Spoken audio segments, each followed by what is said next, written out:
Yeah, it's just little scrap pieces all stuck on. I had fun. It's baked. Yeah. Yeah, why not? I'll keep beads in it. He doesn't want me to talk about him. I'm not supposed to tell you anything still. That's his choice. For everybody who claims that I put everything online, I do not. I have a zit. Can you see my zit? Yeah, it's pretty gross. I thought I had this up high enough. Anyway, something to talk about. Spinning. Somebody asked me if I wasn't spinning anymore. I'm spinning every day. I'm spinning a more difficult pattern of spinning or type of spinning than I was spinning when I first started, because when I first started I spun fast and you don't need the details. I have 10 bobbins on 2 machines, which 2 wheels, which means that I can get 10 skeins banked before putting them onto the nitty knotties and washing them, which means that it looks like I'm not doing anything and then suddenly I've done something. But yeah, I am spinning every day. Not quite as much, but I'm spinning. Anyway. Stress. I asked him what I should talk about, and he says, talk about making chocolate. I stress eat. I stress cook. Stress cooking is an anorexic trick because you can put a lot of time and energy and not actually eat that much. I obviously weigh enough that I eat what I cook. My weight's up. My weight's been going up for about a month and a half again. I'm at about 250, 255 right now. My highest is 334. Pretty high. My lowest as an adult is 116. I lost an inch to an inch and a half in height on that. I was hospitalized. When I talk about anorexia, I mean anorexia. There's several different types of anorexia, and people use the phrase generically. Anorexia is a medical word that is basically the thin version or the weight loss version of obesity is for fat or for weight gain. Obesity means that your weight is impacting your health. Anorexia means that your weight loss is impacting your health. I was severely anorexic for many years. I slip into anorexic patterns. I get too heavy and it's a tipping point and I lose a lot of weight real fast. And I'm really unhealthy with how I do it. Now, I'm there now because if I hadn't had the facial reconstruction, okay, this would be my natural face, which I would be very, very unhappy with because it's fat. It's all jowly. This is the reconstruction. Now, they were supposed to go in and match the sides, but I never had insurance, so the sides never got matched, which would require shaving this bone and pulling out a muscle here because I'm missing muscle in here, and shaving here and shaving here, and there was a shaving in there because the eye socket got shattered. Anyway, anorexia. When I talk about anorexia, I'm talking about a medical thing. In the medical world, there's 2 to 3 differentiations depending on who you're talking to.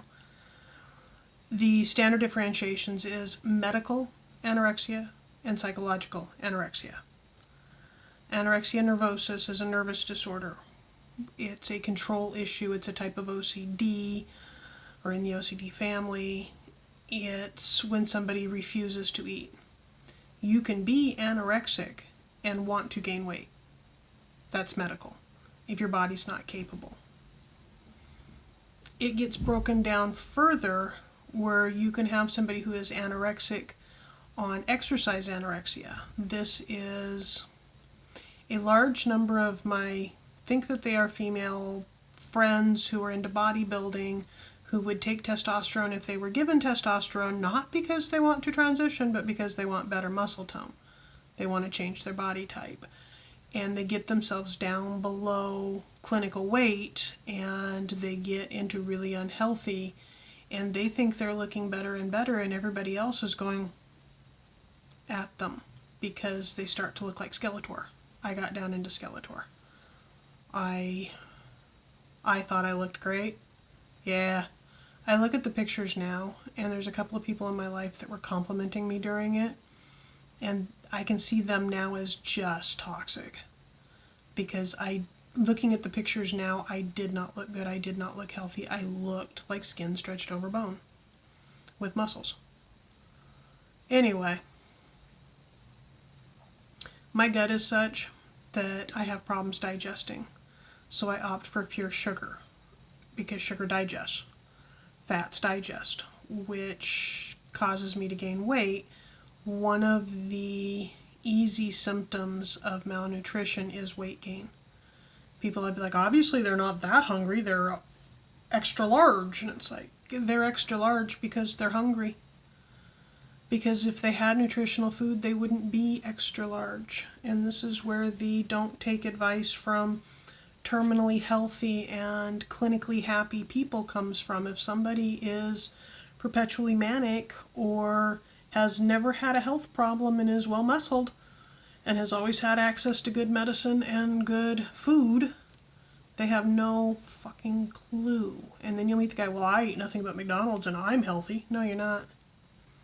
Now you're a walking cadaver. You really are. You're 27 years old and you're bragging about how healthy you are, and I can look at your face and see excess cholesterol. You get skin deposits here. Not the white ones that are here and here that everybody gets, the I call it lizard scales. Not those, but you get white patches where the pore is plugged right in here, right from this line coming this way in here, and it's a triangle. And you can see cholesterol. And the whites of the eyes get a cholesterol ring around you get a cholesterol ring that is visibly noticeable. If you know, it looks like a cataract, but it's not a cataract. You have to know the difference. Med school shit. A doctor can look at the person and say your cholesterol levels are through the ceiling, your blood pressure is too high, and you're a walking heart attack. And invariably, the aggressively athletic junk eaters will tell you how healthy they are while eating junk. And every medical person who knows what they're looking at is going, you're going to be dead by 32, dude. But you can't convince them. I had my first heart attack at 32, 33. It was caused by diet pills and multiple miscarriages. And not a healthy spot in my life. Anyway, if you are either too thin or too heavy, don't take advice from people who've never had to fight weight in either direction. Just don't. They don't know what they're talking about. They think that since it worked for them, it will work for everyone. And they don't understand that they are the exception that proves the rule. They think that they are the rule. This is one of my rants. I'll go off on it for a minute. Okay. So 30% of women in America are overweight. 30 to 35%. Significantly overweight. Less than 20% of adult women are their supposed ideal weight. But if you go into the mall looking for clothes, 90% of the clothes are marketed to people who are thin. Why? Because people who are thin impulse shop and have a closet full of clothes. Okay, they have 15 pairs of this and 20 pairs of that, and they have a huge closet full of clothes because that's their hobby. People who are overweight look at the item. They look at the seams. They see if it's lined. They do all kinds of things before we commit to a $10 shirt.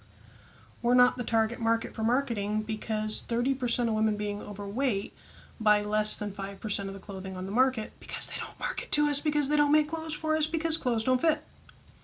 Because this shirt here does not fit. It looks like it's designed for a larger woman. It's got the large hole, it's wide, blah, blah, blah. The armpit hole barely fits my arm, and for a large person, I have thin arms. I have monkey long arms, but I have thin arms for a large person. I have friends whose arms would be like this, and this shirt would be too small, which is why I got it in a discount bin. If marketing and manufacturing was honest, 90% of the clothes on the market out there would be for large people. But it's not, because society tries to drive us to be thin, and it has the opposite reaction. I am rambling completely. I understand I am rambling completely. I took a muscle relaxant and a pain pill for my lower back because it's been killing me, because I haven't been sleeping. Because. Yeah. Anyway. I lost my train of thought. He wanted me to talk about making chocolate. So last night I took what was left of the baker's chocolate and shaved it into a jar of peanut butter, stirred it around, and ate the top off. That was as involved as I got. I know he's thinking about me talking about in Hawaii when I made chocolate bean to bar, because I knew how to do it, and so I wanted to show him how to do it, and it's a fun and wonderful experience.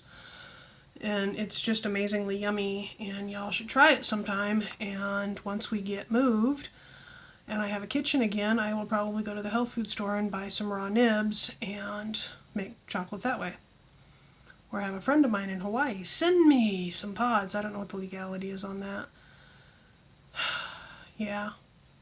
We're putting a lot of emotional energy into once we get moved, because A, we have to move. There's no choice in the matter.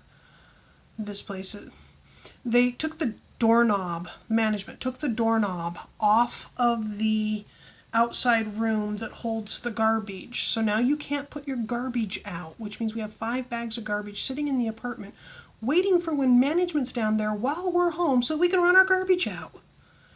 It's all designed to get people to want to move. It's ridiculous. Anyway, we'll be moved by mid-April, because that's the end of the lease. Whether it's into an apartment or into a house, no clue right now. Next weekend, maybe the weekend after that. This health problem couldn't have happened at a... There's all these things stacking up, making me think that either this is a grand test, and if we pass it, we get the house of our dreams, or the universe is telling us we really don't want a house right now. And I can't tell which it is. So we keep pushing forward, one foot in front of the other. And within the next 6 weeks, we will be moved. And whether it's an apartment or a house is in the air right now. Yeah, I'll talk to you later. Bye-bye.